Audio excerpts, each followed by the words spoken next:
Relationships require vulnerability, at least to have depth.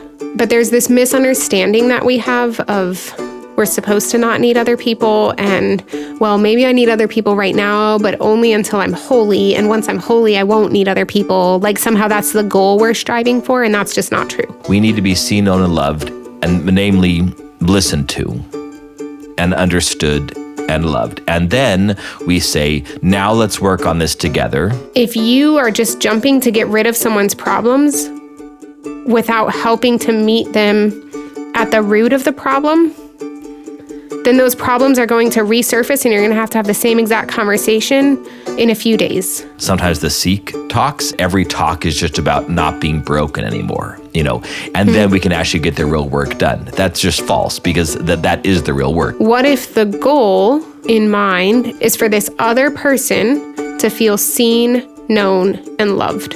Love is the beginning and the end. What you do is you love in the beginning, and then you do the thing, but you realize that thing's not nearly as important as love, since God is love. So the whole point of the whole thing was love. The more we are freed from sin, the more efficiently we love, because our sin is actually a setback in that goal of loving others and in the goal of loving ourselves.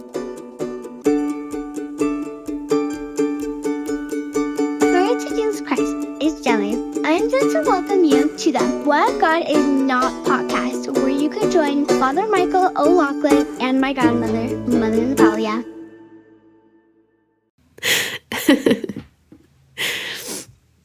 Glory to Jesus Christ. Glory forever. Hi, Father Michael. Hello, Mother. Do we need to pray again? We need to pray without ceasing, which means... I'm trying to make an excuse for my almost praying again before we started recording. And then I'm like, was our topic of conversation worthy of praying again? Maybe a little bit. Oh, yes. The conversation we had right before this. Yes, right. I thought you meant the topic of this podcast. And I was like, I don't know. I don't know the topic of this podcast. But no, the conversation we had right there. Yeah, that probably could have used some extra praise. We are not holy, lest anyone think that we are. How are you doing? I am good. I am as you know, I am in a transition in my ministry where in 20 years in, where I'm trying to learn new things, do new things, and I have good people in my life helping me out with that. So it's good. I feel this has been an interesting, great fast. And yeah. Life is good. Ministry is good. So I'm so glad we have a bishop. I called the bishop the other day to kind of share Bishop Artur, to share the tensions in my life. And I just started out by saying, here's my thoughts, since you're kind of my spiritual father. And I was like, I have never considered my bishop a spiritual father. Like Bishop Gerald, I did. Like, I've always thought of them that way, but I've never acknowledged. I think it's just further reading, where somebody said online the other day that the ideal is that a priest goes to confession to his bishop. Like, that's the ideal. Whoa. And I thought, what? Like, I had never heard that before, and I don't agree with that necessarily, but it's an interesting... I don't think the Romans even allow that, do they? I don't think so either. But this was I think it's like Orthodox hipster coffee hour or something. Allow in the sense of like, if there was an emergency and the priest needed, obviously they would. But I don't think they typically want that. Yeah. No, I would say absolutely not. And so I never thought of it that way. But it is interesting if you have a bishop that is a monk, which is the ideal historically, that was a monk and then he gets made a bishop, and you do, there I could see how that would be a thing you do. He comes in, he's the father of all the priests. There's been priests, Chaput, Aquila, the bishops I saw in Denver, Roman Catholic bishops. They absolutely spoke, like especially at ordinations, they spoke so affectionately of their priests, especially the newly ordained guys. And I've heard, I know Bishop Milan did spoke that way. I know, your Bishop Robert Pipta, who is my spiritual father, that speak that way. So anyway, it's an interesting thing that we don't really see them as fathers, especially in this day and age when people like ripping on bishops. But I do think that it was such a beautiful thought to say, is that a thing? Is that the ideal in a sense? Not for everybody, of course, but would I go to confession to Bishop Artur? I think I would. Now, he's only been a bishop for like a month and a half. Maybe either he'll do something or I'll do something that make me want to do that. But yeah, what a beautiful thought. Yeah, well, it's that's interesting because that's kind of what one of my podcasts recently was about. Remember, was this whole like realizing that Bishop Robert is an icon of the father for me, and which he really loved the Mondias, by the way. Oh, nice! And he sent me a really beautiful email, Mother Cecilia and I, an email about it that was like just really healing, because I'm having a similar experience of, yeah, this is.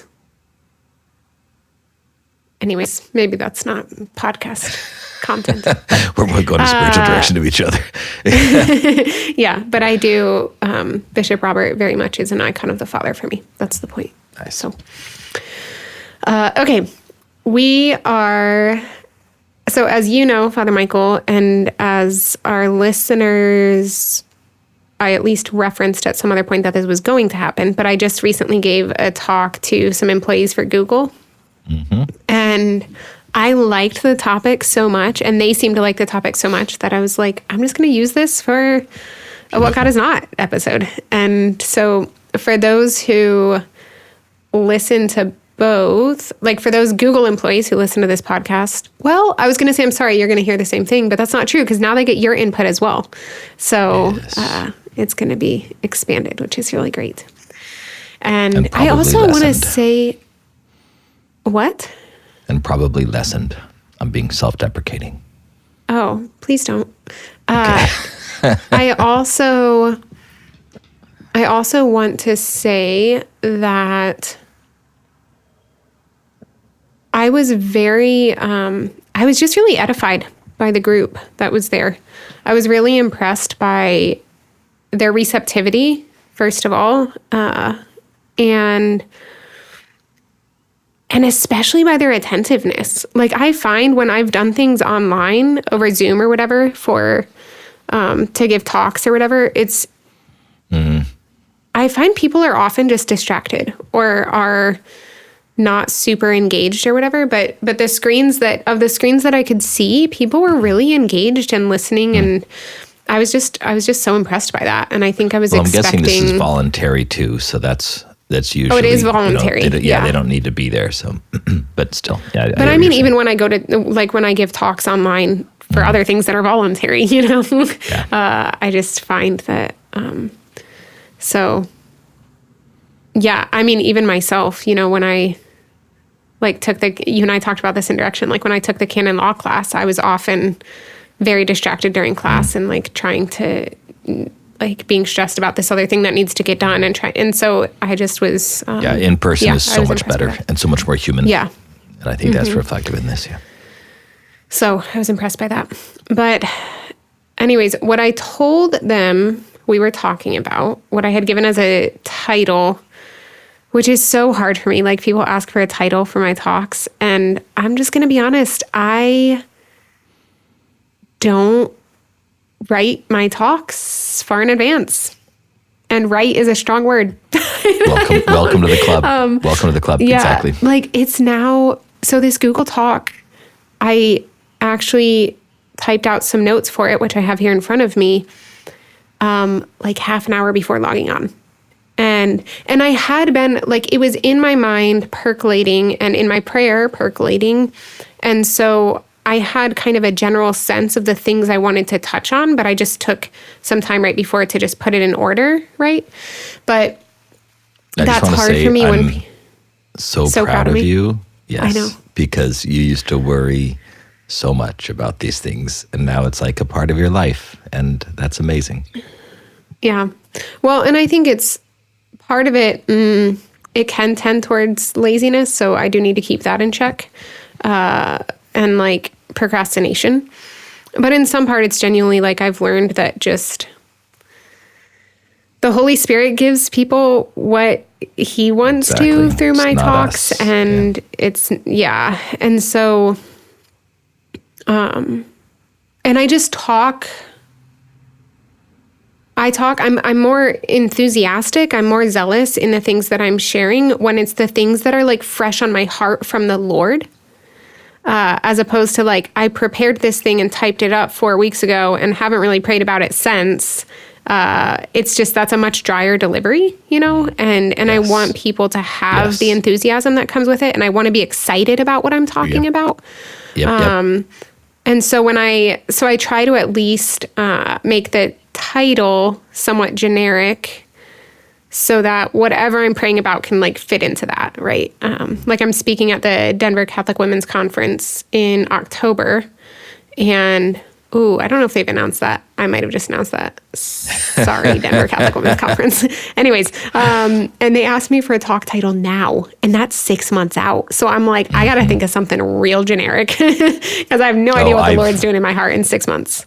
I've literally had an entire talk planned, and then when they introduce me, I'm like, whoops, I forgot I gave you a title, because they're like, this is Father Michael O'Loughlin, and he's talking on this, and I'll go, okay, I will make this fit.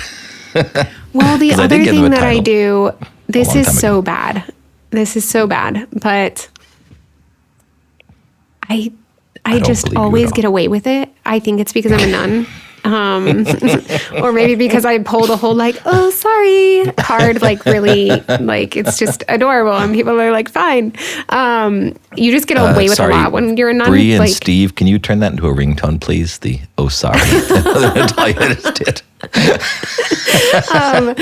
I think it's, you get away with so much when you're a nun, right? Like I can pick up anyone's kid who just has never met me and it's just perfectly fine and acceptable. But one of those things that I really take advantage of is it's happened where someone's like introduced me for a talk, and then I get up there and I just say very bluntly, like, that's what I told them I was going to talk about, but that's changed. Sorry. And then I just talk about something else, and people are just like, oh, ha, ha, ha, ha. And it's fine. And I'm like, how does that work? Maybe that one person who introduced me is really angry. I don't know. But because I'm like, is it more important to give people what I said I was going to give them, or what the Lord is now asking me to give them, you know? Yeah. So I think it depends on if they came for that reason, because that happened to me recently where I titled a talk, What God Is Not. And then I had my own idea in my head at the time that I started taking notes on, and then I didn't take any more notes for months. And then I went back to my notes and I built on that, like you said, the day before. And then all of a sudden at the end of the talk, this guy goes, so what does it mean what God is not? And I was like, oh no, this guy came here for the actual topic. Yeah, and I had built on it enough, but I was like, whoops. So, anyway. Yeah. So anyways, I had given them the talk for Google. Relationship is greater than efficiency. Like with the greater than sign. And the irony is that as I was preparing for it in the couple days before, and just praying about it, I was like, I don't think that's actually true. I don't think it's true that relationship is greater than efficiency. So that's my spoiler, but I'm going to get to that in a little bit in this episode of why I don't think that's true. So hold your, I don't know what the phrase is, buckle up and wait for it. So I've talked obviously about relationship a ton in this podcast on various episodes and why it's important. And so I won't go into that as much here as I did in the Google Talk, because those people, I was like, they might not know that I think relationship is very important, but I do. And but I did preface by telling them, I don't know if I've told this story in the podcast before, so I'll tell it now. But you know, I used to be really bad about talking about my feelings. Do you remember this time of my life, Father Michael? Honestly, I don't right now. That's great. Like even in spiritual direction, or just like in general in the world? I think in spiritual direction, it happened sometimes. Like I was mostly just angry that I have feelings. And so I didn't really want to like admit to feelings and stuff. And I had just a hard time looking at them without, okay. I do remember this. Yeah. And expressing feelings You kind of wanted to be a two dude. people. Huh? You kind of Oh, I wanted to be a totally dude. wanted to be, not like I didn't want to be a dude, but Right, I wanted to be I know able what you to mean. like, Yeah. yeah. And yeah, Father Travis used to, especially like in my first few years at the monastery, he was like, Mother Natalia. That's not what he called me because that's not what I was in my first few years. But he was like, you've grown so much. Look at, like, I would say something sappy to him and he'd be like, look at you. Look, this is so much growth. And so I told people in the Google Talk that the night before my tonsure, when I received the name Natalia at my tonsure, the night before, I was saying goodbye to my parents at the hotel, and I hugged my mom, and she said goodnight, and she's my baptismal name, and then she like starts, as she's still hugging me, she just starts sobbing, and she's like, that's the last time I'm ever gonna call you that. and she's like sobbing, and I very insensitively, it hadn't even crossed my mind that it would be difficult for my mom for my name to change because, like, she gave me that name. And so I'm hugging her as she's sobbing, and I am panicking because I'm like, I don't know what to do when women cry. I don't know how to handle this. And I'm thinking, what does Father Michael do when I cry? Because he handles it so well. And I cry a lot, but I don't know what to do. And so I'm hugging her, and I kid you not, I pat her on the back and say, Mom, I don't really know what to do when women cry, but we can do some math problems if you want. and she just, she just like burst into laughter, and everything's fine, and we move on. And I was like, well, I didn't intend for that to fix it, but seemingly it did.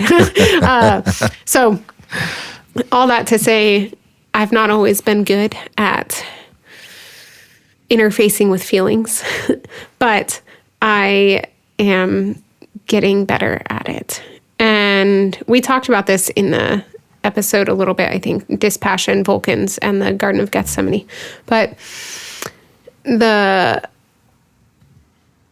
anyways, relationships. Where was I going with this? Relationships require vulnerability, at least to have depth. Like without vulnerability, there's a depth lacking in the relationship, right?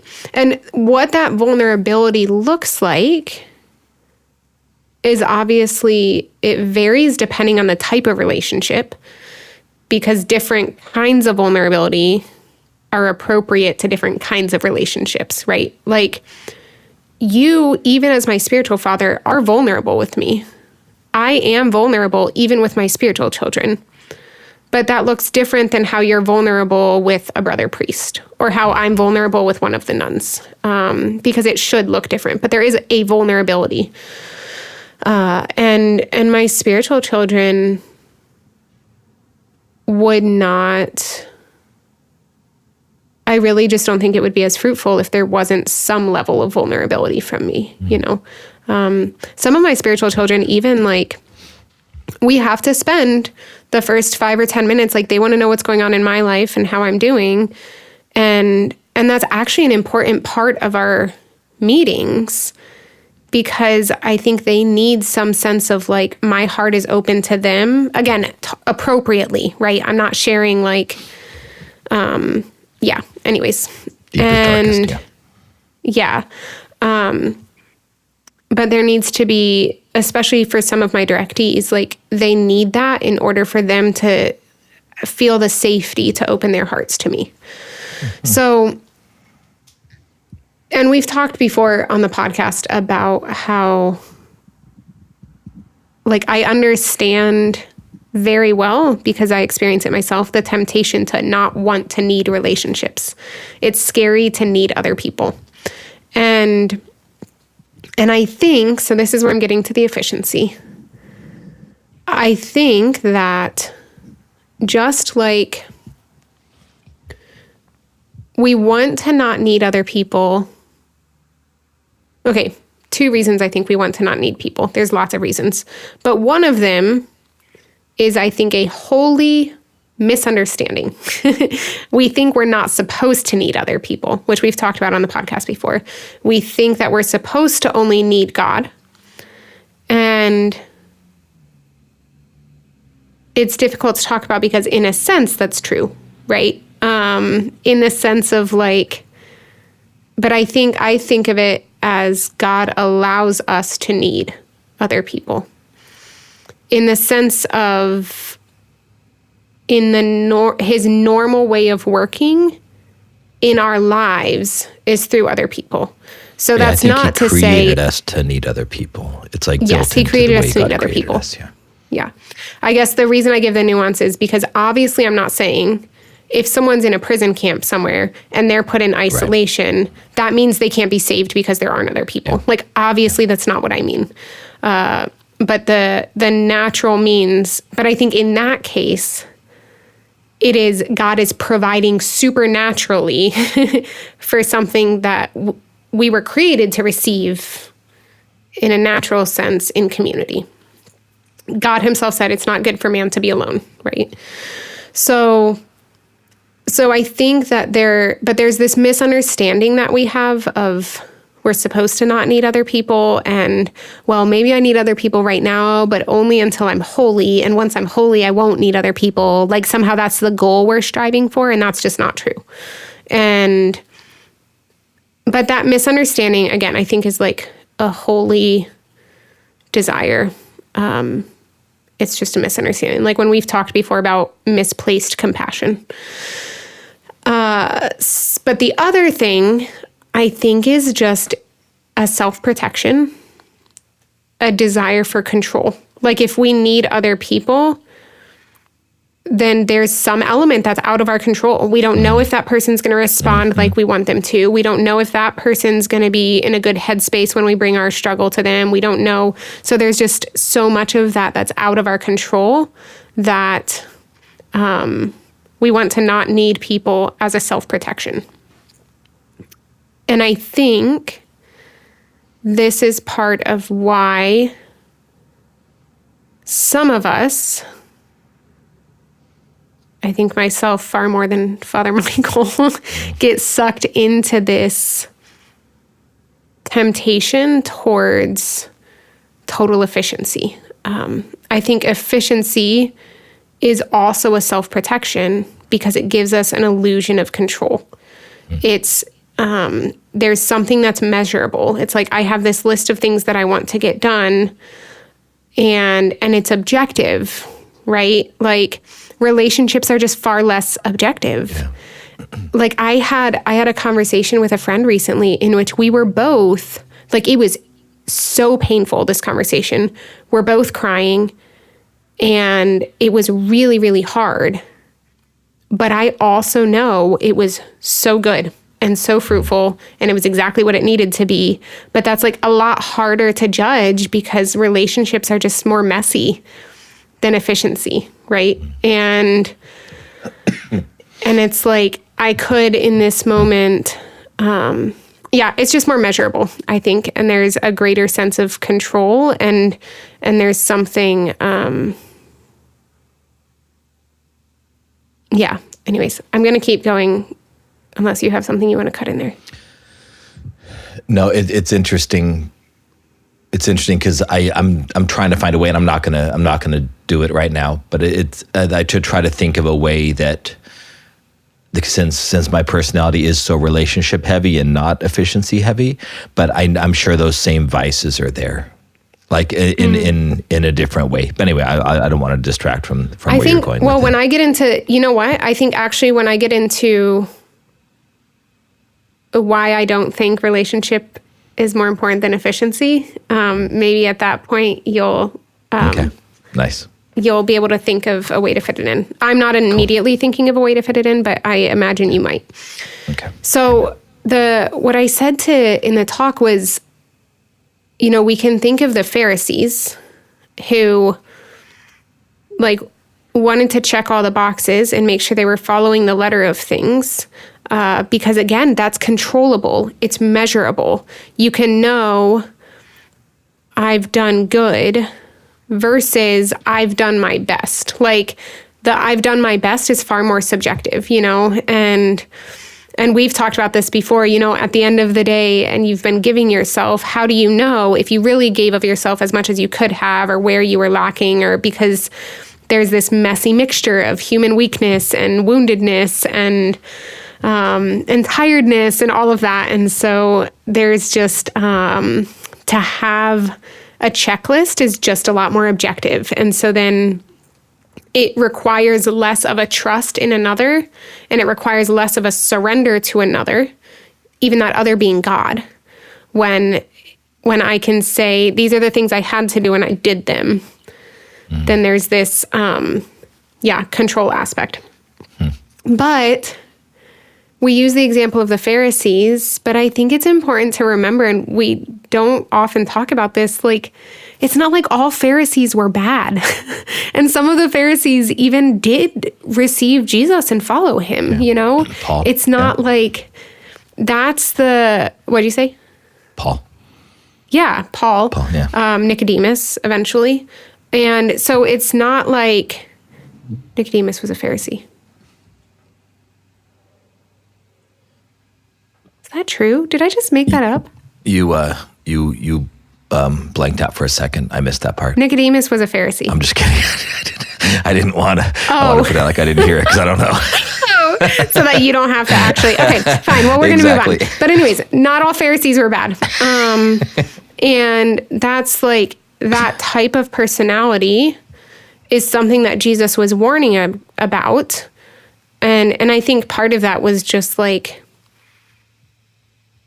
for the sake of speaking into the swing of the pendulum, because these are the people who often thought that they were.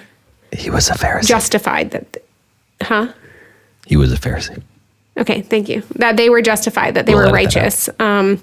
There's a whole, one of my favorite sections of the Philokalia, the first volume, is St. Mark the Ascetic's, I even talked about it in a recent podcast, but his collection on those who think that they're justified by works.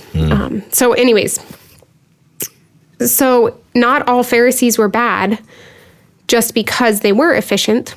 And I think efficiency is not in and of itself the problem. So this is why I was like, I think I lied in my topic title. I don't think relationship is greater than efficiency. I think the problem is our definition of efficiency. That's not even true. It's not a problem with the definition of efficiency. It's what we correlate efficiency with. So efficiency in the technical sense, I'm paraphrasing here because I don't have like an actual definition in front of me, but efficiency is how you can accomplish something with as little waste as possible, right? Like it's a matter in the sciences, it's a matter of expending energy or losing some part of the thing. So yeah, not expending waste. So efficiency is achieving a goal as quickly as possible, but like as few setbacks as possible. So I think the problem is not actually with wanting to do that. I think the problem is with what we're defining our goal in the efficiency. Like, what is that thing that we want to achieve as quickly as possible or with as least amount of energy wasted? Because we normally think of that in a very worldly sense. Like, we normally think of efficiency as what is the number of things I can do in this time.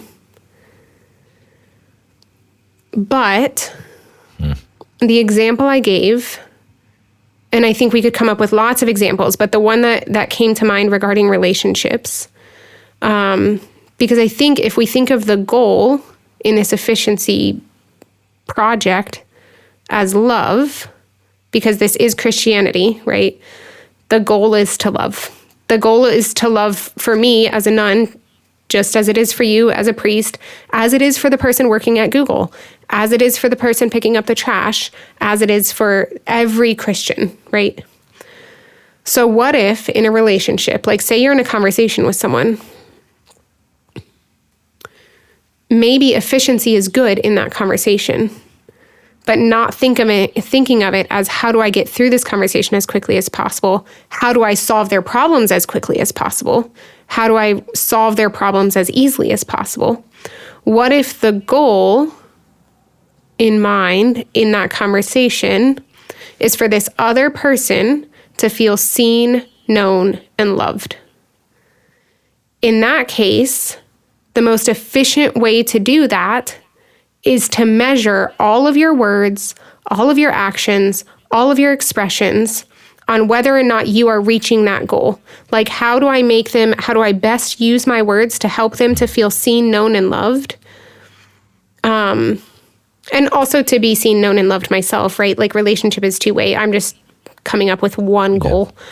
And like, how do you do that with as least amount of waste?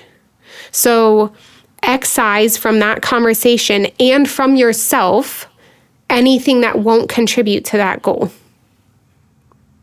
So like, the more we are freed from sin, the more efficiently we love.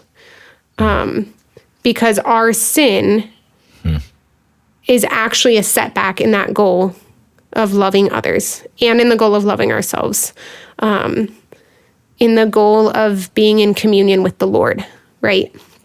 And so if we look at sin as the waste that we want to minimize, like, I don't think actually efficiency is the problem. I think what's the problem is the way in which we are trying to be efficient.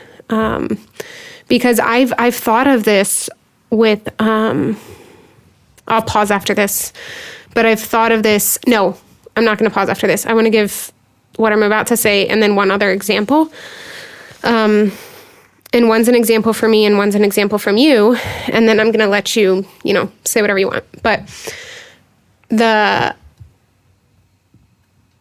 I've realized in trying to respond to emails from listeners, which I'm currently very behind on as usual. So I'm very sorry, everybody. It's been a few months. But it's like people will send me paragraphs and paragraphs and paragraphs of spilling out their heart. And it's so beautiful. And like, I receive all of it. But then I get overwhelmed because I'm like, I cannot respond in kind. Like, I don't have the time, and I want to, right? But I don't have the time to respond with paragraphs and paragraphs and paragraphs. Yeah. And I've realized that what I have to do is I need to respond oftentimes in just a few sentences, which feels on a human level so inadequate. Yeah. After someone has just spent an hour writing an email to me. Yeah. But I have to sometimes respond with just a few sentences. And so this is the kind of efficiency I have to work with in that moment. It's not an efficiency of how many emails can I respond to in this amount of time.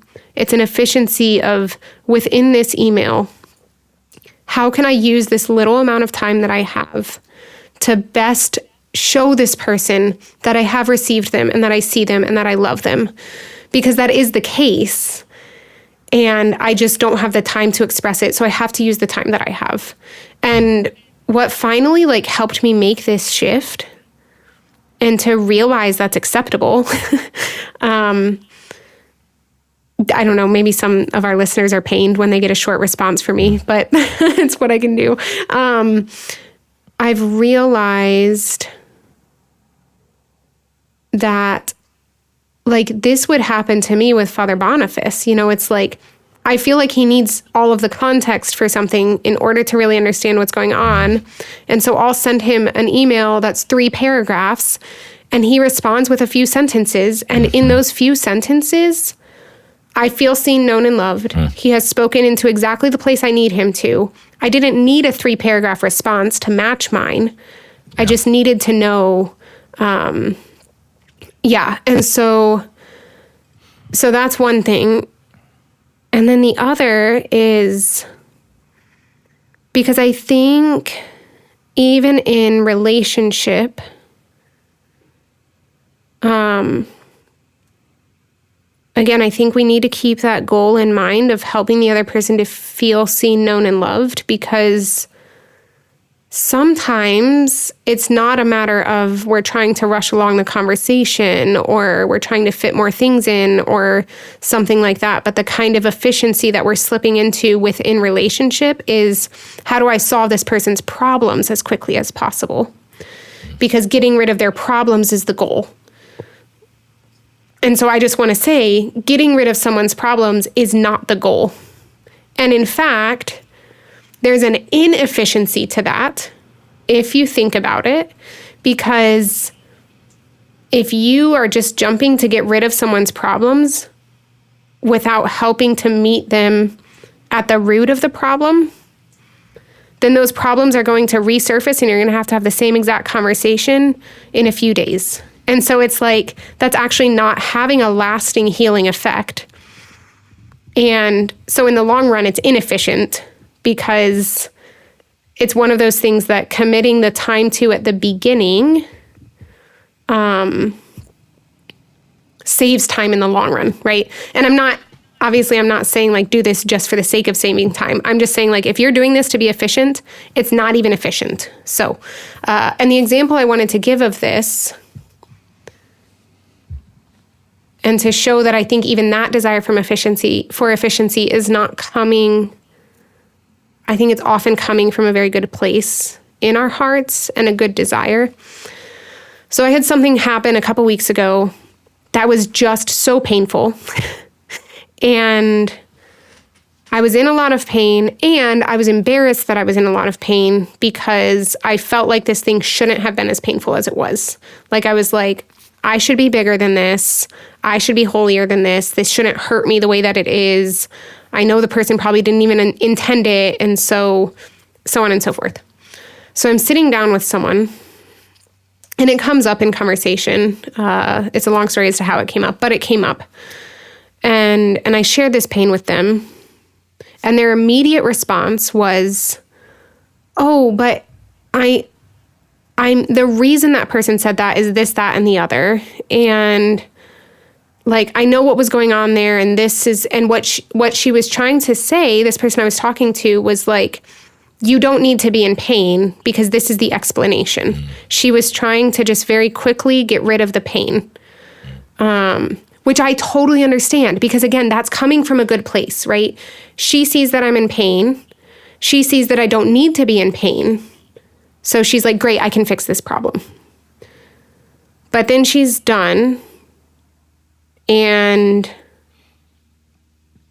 now I maybe feel even more dumb for being in pain. And my pain hasn't really gone away. And I feel like she didn't understand why I was in pain. And so now it all just is whatever, right? And then the next day I have direction with you. And I shared with you this same story of this person saying something that was painful. And you gave not all of the same, but like you gave very similar input as to why I didn't need to be in pain. But first, you said, first of all, I just want you to know anybody would be hurt by that. Anybody would have heard that, received it as you received it, and felt the pain. Like you first wanted to make sure I know that my pain is understandable and that you saw it. And then you helped to the next step of, and here's why, whatever. And so it's like, that was everything that I needed. It took you a little bit more time than it did her, but it actually addressed the pain, whereas she didn't. And again, like, I just want to be very clear. I'm not angry with that person who did that, because I think that's often how I respond. Like I took it as a lesson myself of, oh, I need to remember that when people are doing this, because it's not even just a matter, I guess what makes it complicated is, we'll say that, well, people sometimes just want you to listen. They don't want you to solve their problems. And you're very good about asking me that sometimes, right? You're like, when you're not sure, you're very good at just being like, is this one of the times you want me to just listen, or do you want advice? And almost always I want advice. but I also want the listening. And I think that's what makes it complicated is I don't think, like we say, well, sometimes people just want you to listen. They don't want you to solve their problems. But I think it's like, even when we're helping to solve the problems, often we need to just do the listening first and the seeing first. Because just solving the problems without that is, anyways, I'm rambling at this point, but that's what I got. I was gonna say what you just said. I'm glad you didn't let me talk earlier, because you were going there. But it's very hard for my masculine mind to say that being seen, known. I mean, seen, known, and loved is what I said, but I just made that up. Like it's very, because that just seems. It seems like we're starting below zero, basically. Again, I'm criticizing my own masculinity here, but like we need to get to where we can start, and being seen, known, and loved is like you need, when you're talking to someone, if they're not seen, known, and loved, then you can't even get going, because then you can actually do and this is probably where you in your wisdom, you said, here's maybe where there's a vice there as well, even in the relationship part. And I think this is the vice. This is one of the vices.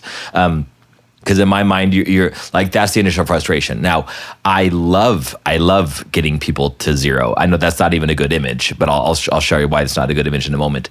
But I love getting people there. I love if somebody says, if you were running an organization like a parish, and what do you want your job to be? I would almost always say, let me deal with the human interactions. Let me deal with the human problems. Let me deal with the relationships.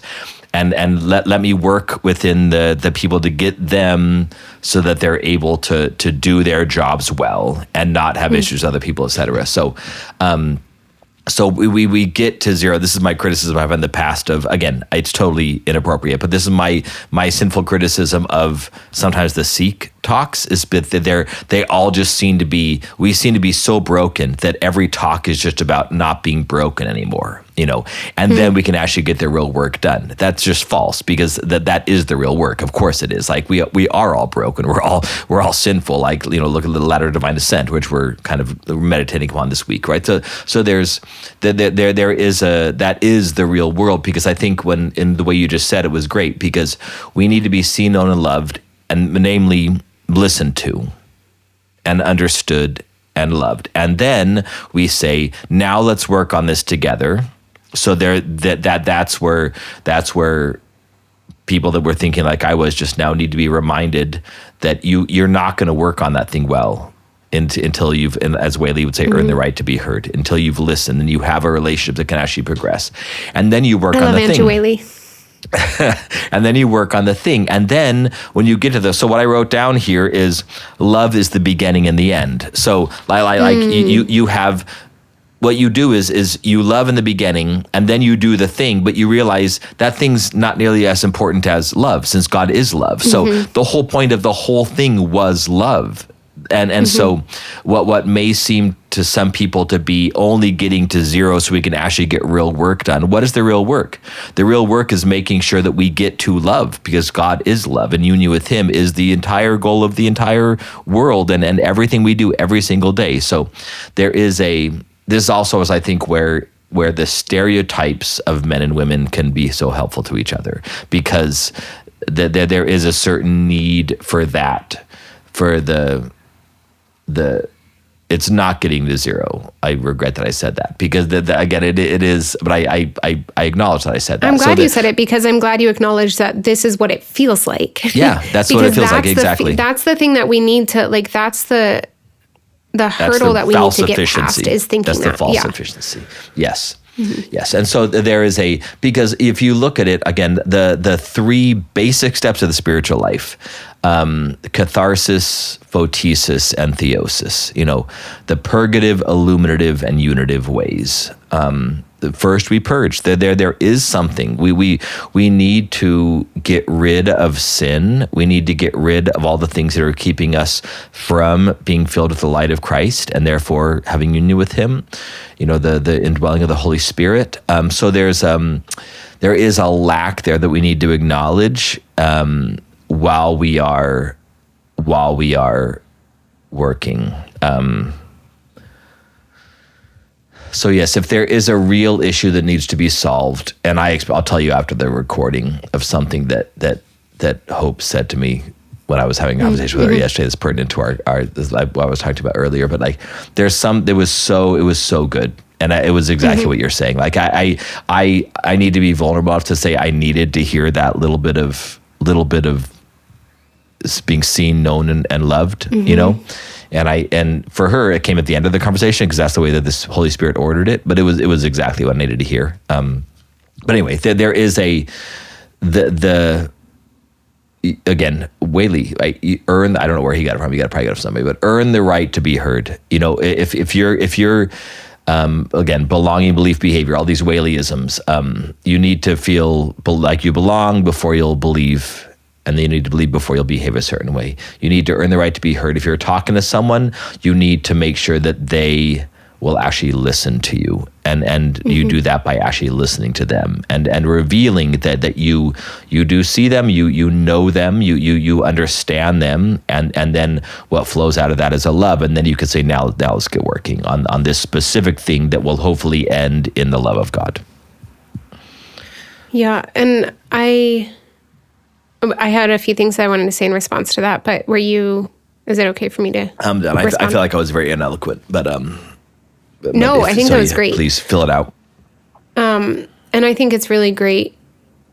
You and I are very,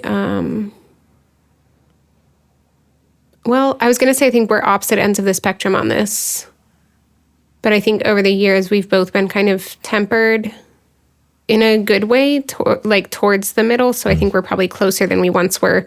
I've certainly been very tempered in my extreme tendency towards efficiency. And I can see how efficiency's been so self-protective in my own life, because it's like I feel like such a failure at relationships that this is a way I can feel good about myself, is I'm a failure at relationships, but at least when people need something, they can, like when people need something tangible, like something to be done, they can come to me. And so in some way I provide for society, like this was the podcast I did a while back of how difficult it was for me when I was having that like terrible fatigue after I had COVID, and I just wasn't able to provide for the community as much. And that was really hard for me. So anyways, I can see all the self-protection in my own life, but so that's just to say, I think that everything you just said is very important and not ineloquent, because you're coming from a perspective that I'm not. And so I think it's really helpful for people to hear both sides of it. But something that you said that I think is really good is when you said we have to remember that love is the beginning and love is the end. Because we had a bishop recently preached at our monastery, and I was very delighted because he quoted Emerson in his homily, which I was like, did this bishop just quote a transcendentalist in his homily? Because that's amazing. But he quoted Emerson saying, "Life is a journey, not a destination." Different Emerson? It is Ralph. Is he not a transcendentalist? Okay. Did I just make that up? No, I did not. I've never heard him called that. But anyway. Oh, I might have made that up. I probably made that up. It was like a really big word. I don't really know what big words mean. I'm it's like the guessing thing. You are correct, actually. This is a repeat of the what was ontology. This is like that time, because let's be honest, I don't know what a transcendentalist is. Okay, I said it.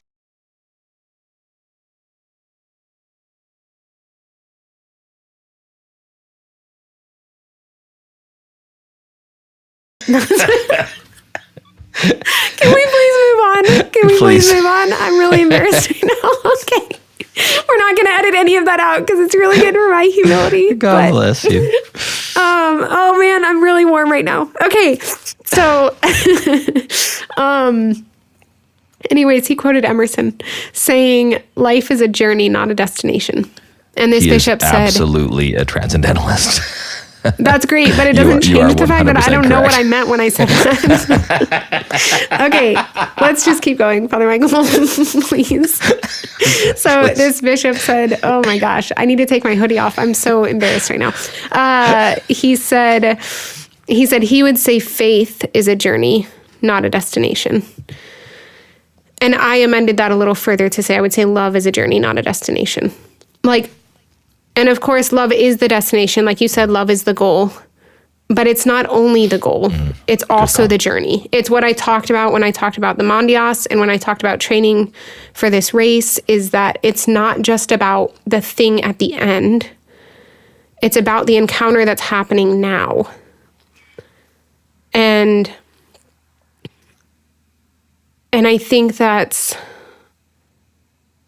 I just think that we really need to remember that, because it's like when I was talking about, I don't remember if I shared this line that had come to me. I think I did, actually, when I was talking about the training for the race and about the embroidering the Mondias, is I just had realized that when I was missing the encounter in the midst of it and I was only working for that end, and this is the case in all of my obediences at the monastery, when I'm only performing the obedience with the task of getting this thing done, then my life becomes work instead of my life being prayer. And it's not just that as a nun, I'm supposed to live a life of prayer. As Christians, we are supposed to live a life of prayer. And so love needs to be in the midst of even our work, And yeah, so I think that this is especially true in even people who are working at Google, this very secular company. As they're encountering other people in their work, are they seeing the other people as objects, or are they seeing them as people? One of the questions that they asked me at the end was how I feel about all the AI stuff and even things like self-checkout. Do I feel like that's contributing to this false efficiency? And I said, yeah, I do. And I think it's actually something, and I've only been, I've talked many times about Father Chris's book, Rekindling Wonder, and I think that touches on this a lot, and was further convicting for me of this concept. I think that, I told these people, you who are working in the industry need to be particularly cautious of this and attentive to it, because I do think it's feeding into the mindset. I think what I ended up telling them was, I said, I think the whole, the concept of AI, especially people trying to use AI for the sake of relationship,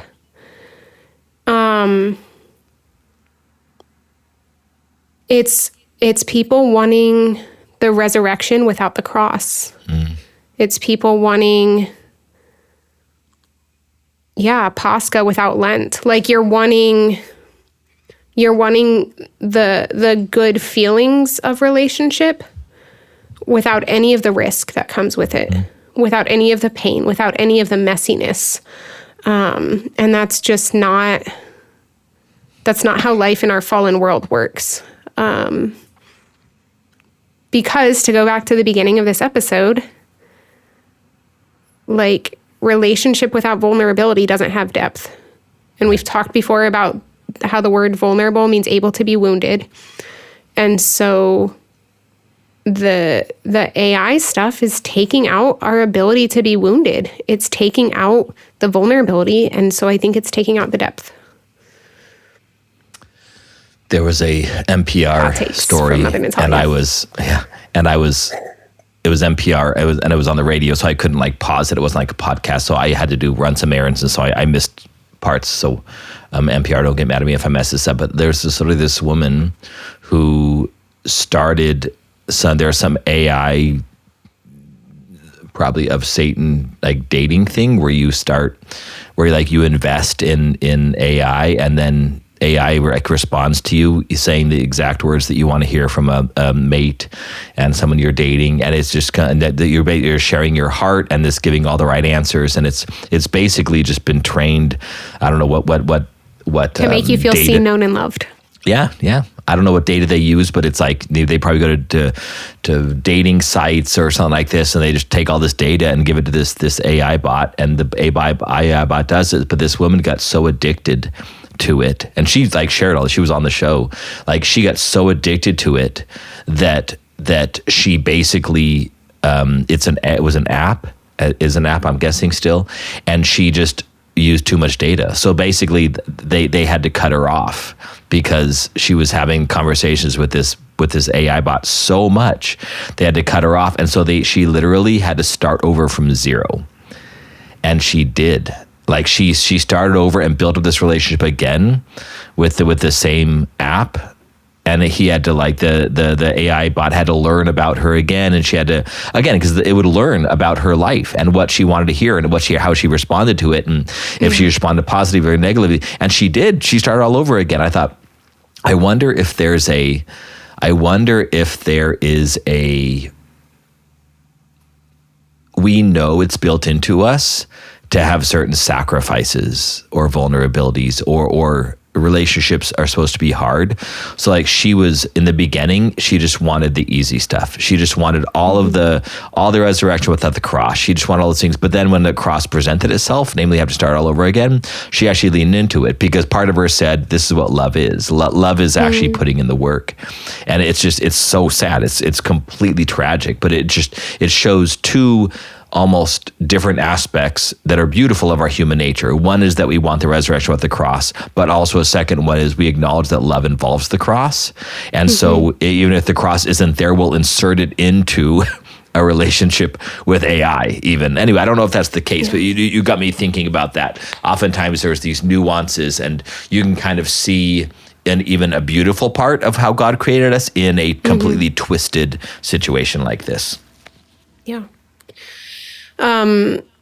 Yeah, I have thoughts on that, but I think we need to wrap up. So, and I think that's actually a really good place to end. So, this is great. Thank you. I don't have Patreon pulled up, so I will try to remember to do that for our next recording in a few minutes. So I will skip that part, but we are, speaking of technology, we are on Instagram and Facebook, and Father Michael's on Twitter at Padre Michael O. Whatever. Anyways. And we're on Goodreads. And you can email us, whatgodisnotpodcast@gmail.com. If you send me 4 paragraphs, you might get a response with 4 sentences in 3 months. You know what? I'll just respond with K, 1 letter. That's what I'll do. You know what I can do is I can enter all of the emails into ChatGPT and ask ChatGPT to give me a response. How does Mother Natalia respond to this email? That's hilarious. Yes. How would Mother Natalia respond? Someone once looked up Mother Natalia on ChatGPT, and the response was very funny. It thought that I was the hegumena of the monastery. Oh, dear God. Anyways, so it said, Mother Natalia is the abbess of Christ the Martyr Monastery. Anyways, you can email us. You can check out our website, whatgodisnot.com, and the website for our nonprofit Fotina is fotina.org. That's PHOTina.org. And I'm really excited because Fotina, we have our pilgrimage coming up in just a few months, and that'll be great. And we've been able to provide some scholarships for that. There's a priest who recently signed up who's going to be a recipient of a partial scholarship, and he's very grateful for that.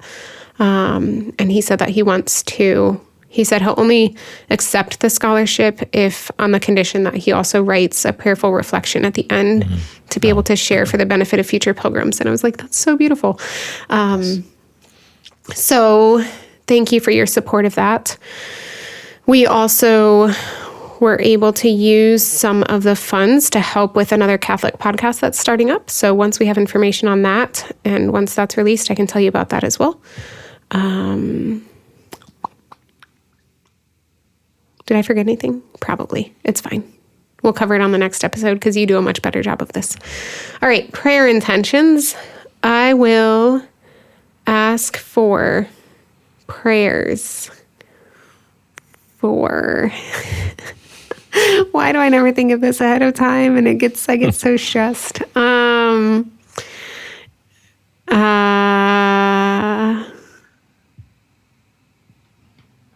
I just started seeing a doctor who's, I was telling Father Michael about before we got on, and I had a really, really delightful encounter with her.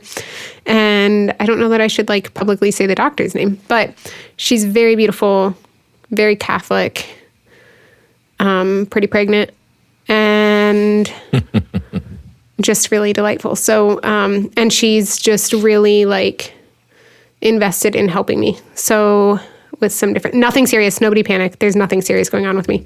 But she's just, I'm really touched by her sincerity, and praying at the end of our appointments and things like that is just really beautiful. So please pray in gratitude for my new doctor. Yeah. Father Michael? I forget if I've already asked for prayers, but my uncle and godfather, his name is Glenn, and he's just had some health issues recently. So if you could please pray for my uncle and godfather, Glenn, and that's Glenn, if I forget to write it down, Beth. Thank you. All right. This is great. Thank you. I love you, Father Michael. So love good to be you with too, you. Mother. Always. Can you give us a blessing? Of course. May the Lord bless you and keep you, cause his face to shine upon you, have mercy on you. May you lean into the gifts God has given you, and may you challenge yourself to live out the ones that he's asking you to work on, especially listening and the proper efficiency of doing his will and allowing his goals to reign in any relationships, any conversations you may have. May our Lord allow you to have the relationships that he desires, and if you are prone to loneliness, which we all are, but may he give you the courage and the spirit and the opportunities, and maybe even send people your way to give you the community that is helpful, that you may lean into love in this community, and may also have the courage to be called out or to call out others in encouragement and in a healthy conversation that builds virtue and helps to grow in holiness. And may you understand that it all ends in love, and love is also the process. May our Lord help you to understand all of this in his time and in his patience. And may our Lord give you everything you need, even union with him and the salvation of your soul. In the name of the Father, and the Son, and the Holy Spirit. Amen. Amen.